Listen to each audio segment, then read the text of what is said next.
Dios les bendiga, bienvenido a la Biblia en un año, día número 108.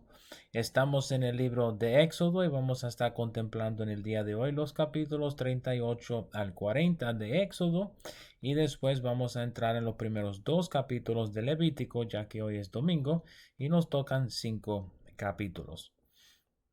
El capítulo 38 de Éxodo comienza con, o sigue, mejor dicho, la construcción del templo, del tabernáculo, con la descripción de Bezaleel construyendo el altar de bronce.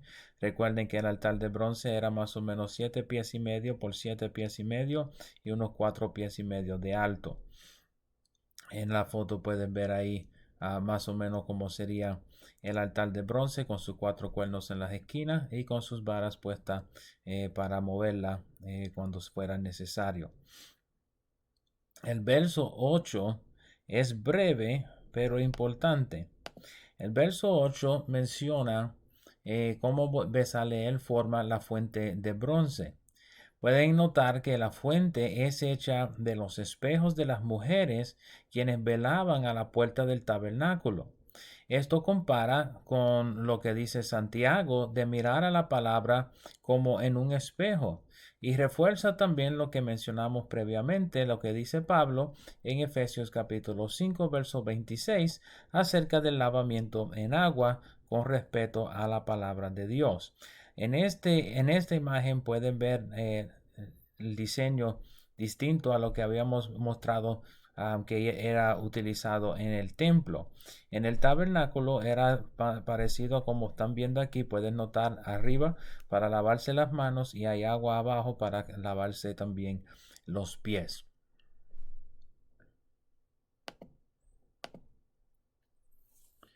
Los versos 9 al 17 contienen la construcción de los atrios del tabernáculo. Noten la mención de las direcciones cardinales de cuál lado queda para el norte, para el sur, para el este y el oeste. Esto será de importancia al formato del campamento cuando el tabernáculo estuviera en su centro. En estos capítulos que estamos leyendo, el tabernáculo está siendo construido fuera o va a ser construido fuera del campamento. Recuerden que Dios estaba todavía enojado con el pueblo por su idolatría con el becerro de oro y Moisés intercediera por ellos y más adelante el tabernáculo vendría a estar en el centro del campamento. Cuando hablamos de los atrios estamos hablando de esta área dentro de las cortinas de lino y más adelante vamos a ver la descripción de la cortina afuera, cual viene en los versos 18 al 20. En los versos 18 al 20 vemos la cortina de la entrada a los atrios. Esta es otra perspectiva. Y esta cortina de la entrada a los atrios era de obra de recamador con 4 columnas y sus respectivas bases y capiteles.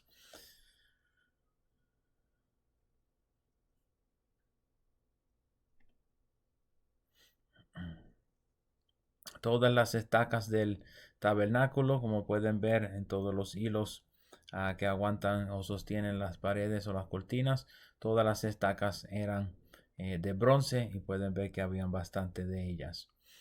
Los versos 21 al 23 nos describen cómo Itamar, el hijo de Aarón, mantuvo la cuenta de los materiales del tabernáculo y quien estuvo haciendo el trabajo. Bezaleel es mencionado como habiendo construido toda la fornitura y los elementos junto con su equipo, y Aholiab fue artífice y recamador haciendo los diseños de vestiduras y cortinas y probablemente trabajando con todas las piedras preciosas. Los versos 24 al 31 nos dan una cuenta de los materiales utilizados en el tabernáculo. Del oro habían 29 talentos con un valor de 40.600 más o menos, 730 ciclos de oro que tendrían un valor adicional de 460.400, dando más o menos 41 millones de dólares en oro.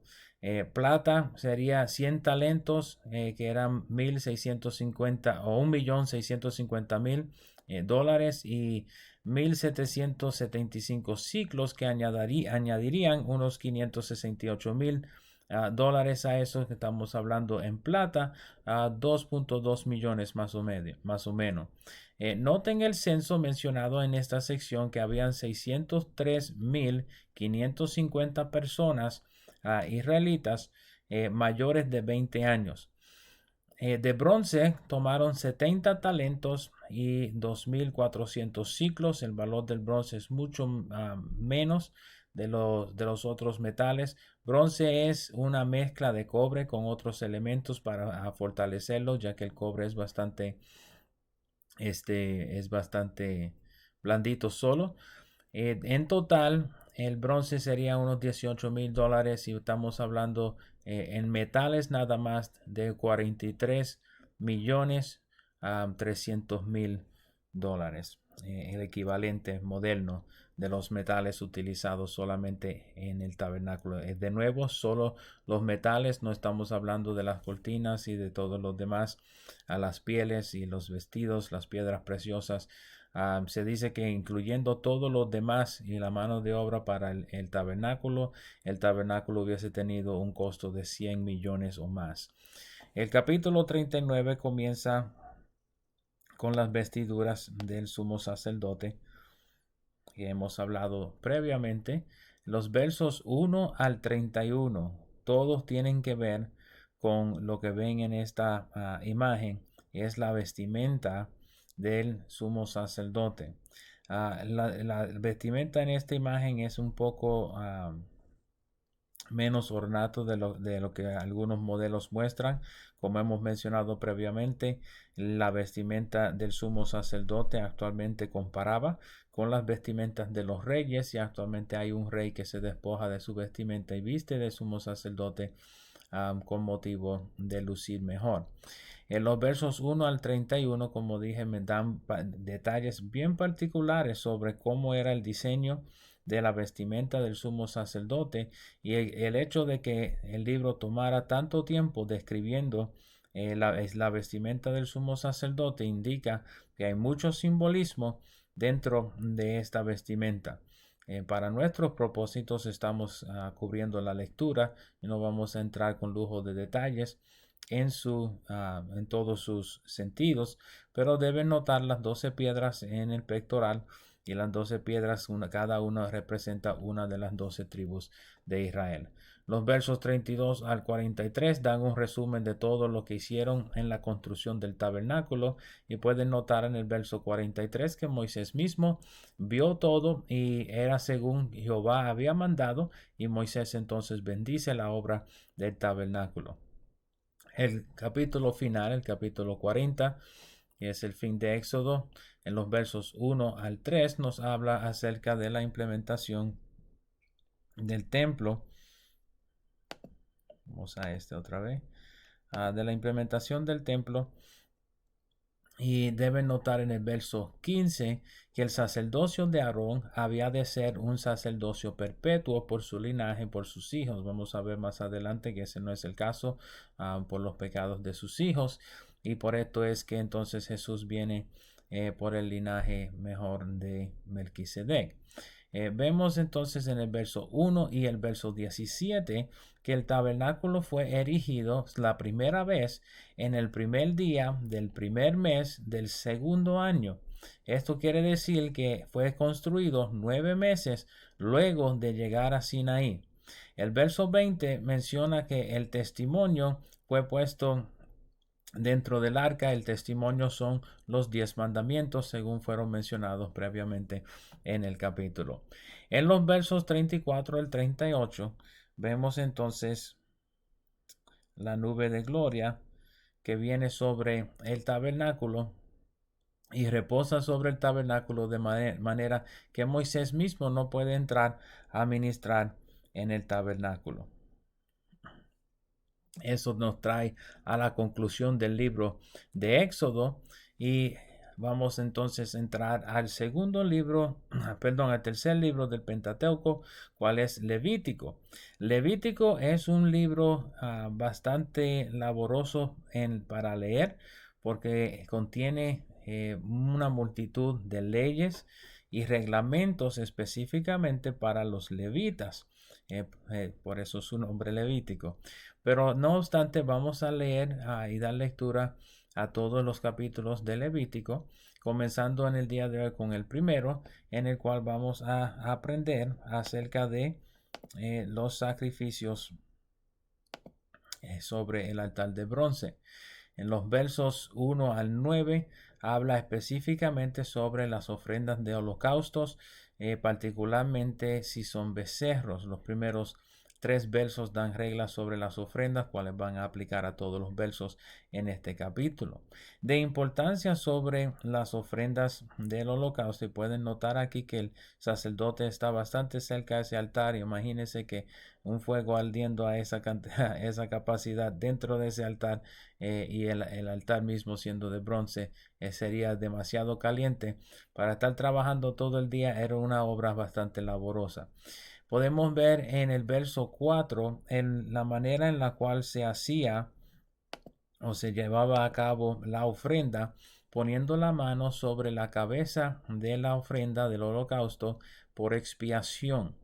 De esta manera era simbólico que el que traía la ofrenda, poniendo su mano sobre el holocausto, estaba traspasando sus pecados hacia el holocausto, para que sus pecados murieran sobre el altar y fueran ofrendados a Dios, el sacrificio por sus pecados.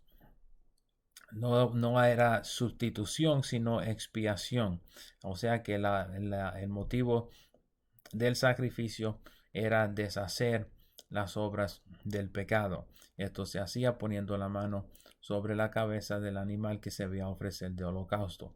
Los versos 10 al 13 hablan acerca de holocaustos sobre ovejas de ovejas y cabras, y los versos 14 al 17 hablan acerca de ofrendas de aves. Deben notar que las ofrendas mencionadas en este capítulo van de mayor a menor, desde la ofrenda de los ricos, cuáles eran los becerros, a la ofrenda de los pobres, cuáles eran las aves o las tórtolas, pero todos eran de olor grato a Jehová sobre el altar, indicando que lo que importaba para el holocausto era que fuera un sacrificio genuino. Vamos entonces al capítulo 2 del Levítico, donde seguimos las reglas sobre otros tipos de ofrenda. En este caso, una ofrenda llamada la ofrenda de oblación. La ofrenda de oblación típicamente son ofrendas sin sangre. Son parecidas a primicias, son parecidas a lo que son ofrendas de alimento. Estas ofrendas incluían el trigo y otras cosechas, y había una manera particular de hacerlas.